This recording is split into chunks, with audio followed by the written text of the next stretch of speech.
this is the kind of stuff that people are seeing in Georgia right outside where the SEC championship was held over the weekend.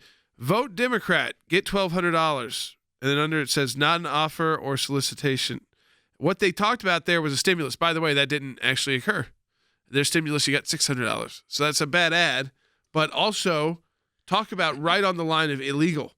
I mean, vote Democrat, get $1,200 is very misleading to a lot of I don't say uneducated voters like the people themselves are uneducated. What I mean is they may not be educated on election law and the You can't pay people to vote. You can't buy a vote. But a lot of people think, hey, we're going to get $1,200 if I vote Democrat. I'll go vote Democrat.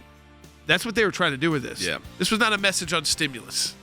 This was a message on trying to take advantage of people who didn't know better. Jordan put up the picture of the truck that sure offered to be looked like it was offering to pay people to vote. There are a lot of other dirty tricks going on.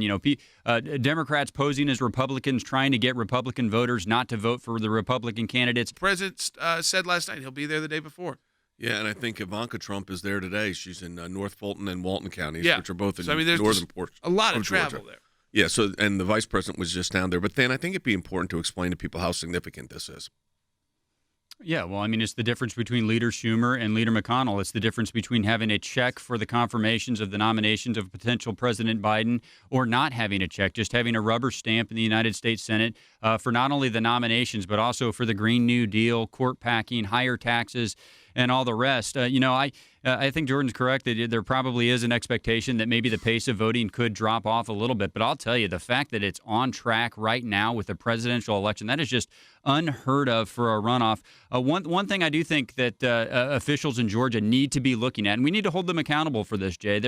I read a report that there were almost 40,000 new voters that didn't vote in November 3rd. Now, look, that can be totally legitimate. People can be becoming old enough to vote. People can be legitimately moving into the state. But Jay, we also know that there was an intentional effort for people to move into the state just for this election. So officials in Georgia, to do their job, have to continue to look at that, have to make sure that this election has integrity, even if there were doubts about November 3rd.